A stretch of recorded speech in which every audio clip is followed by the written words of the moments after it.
நடைமுறைய புரிஞ்சுக்க. இந்த உலகத்துல எதுவுமே உன் திட்டப்படி போகாது. நீ தொடர்ந்து இந்த வாழ்க்கைய வாழும்போதுதான் அந்த வாழ்க்கையில வலியும் சோகமும் நிறைவேறாத ஆசையும் மட்டும்தான் இருக்குன்னு நீ புரிஞ்சுக்குவ. ஒபிட்டோ, இங்க பாரு. இந்த உலகத்துல நீ எங்கெல்லாம் வெளிச்சத்தை பாக்குறியோ அதே இடத்துல இருட்டுன்னு ஒண்ணும் இருக்கு.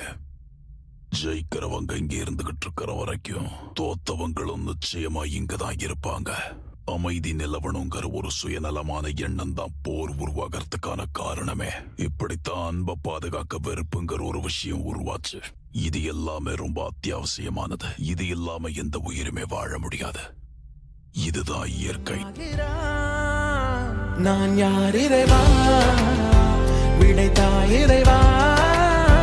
நான் யார் இறைவா, பதில் சொல்ல